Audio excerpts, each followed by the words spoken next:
ছবিতে হাসি খুশি দেখতে পাওয়া এই ব্যক্তি কোনো সাধারণ মানুষ নন। আগামী প্রজন্মের জন্য তিনি একজন রোল মডেল। তিনি এয়ারপোর্ট ম্যাজিস্ট্রেটকে গায়ের রেট সে তো না দেনা বেচে না। আপনার গায়ের মূল্যের চেয়ে বেশি টাকা রাখেন। দোকানকে চালাতে চান না প্রিয় প্রবাসী ভাইয়েরা, যে যেখানে আছেন, যে দেশে আছেন, শুভেচ্ছা নিয়েন, ভালোবাসা নিয়েন। আপনাদের দীর্ঘদিনে যে প্রত্যাশা, দীর্ঘদিনে যে আশা আকাঙ্ক্ষা, প্রবাসী হিসাবে আপনারা এয়ারপোর্টে গিয়ে একটু সম্মান চান, একটু ভালোবাসা চান।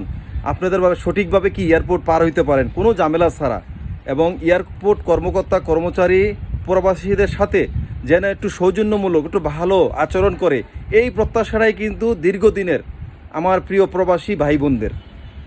তো এখন আমাদের যে ম্যাজিস্ট্রেট আসছে, আশা করি সবার আশাকাঙ্ক্ষার কি প্রতিফলন হবে। তবে প্রিয় প্রবাসী ভাইয়েরা, আপনাদের কথা একটা বলে রাখতে চাই, এখানে শুধু ম্যাজিস্ট্রেটে কাজ করলে হবে না। প্রবাসী হিসাবে আপনারও অনেক দায়িত্ব আছে।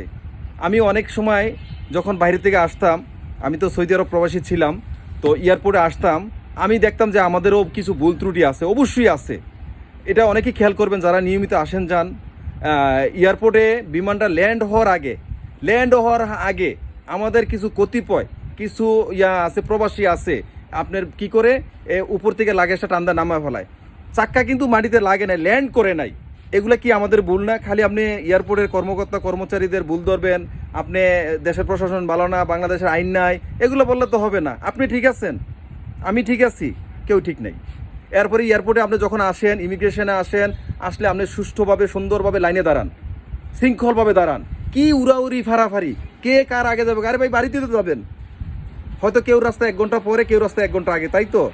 কিন্তু আপনি সিরিয়াল মতো দাঁড়ান, আপনি সিরিয়ালে দাঁড়াইয়া আপনি পাসপোর্ট দেন, আপনি সব কাজকর্ম শেষ করে সুন্দর সুশৃঙ্খলভাবে আপনি এয়ারপোর্ট কি এক্সিট করেন।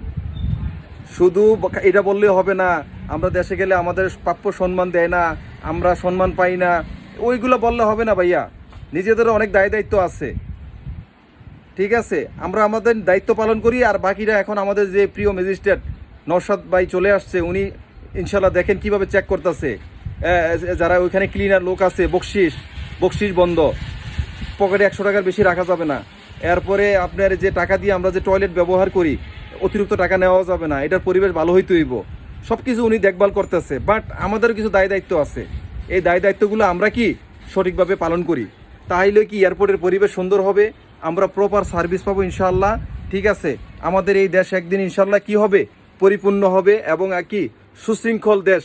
বাইরে যেটা আমরা দেখি যে আইন শৃঙ্খলা বলেন, সব কিছু বলেন একটা ডিসিপ্লিনের ভিতরে, তাহলে ইনশাল্লাহ এগুলা কি আমাদের কি একসময় সঠিক হয়ে যাবে আল্লাহর রহমতে। তো সব প্রবাসী ভাই বোনরা ভালো থাকবেন, আল্লাহ হাফেজ।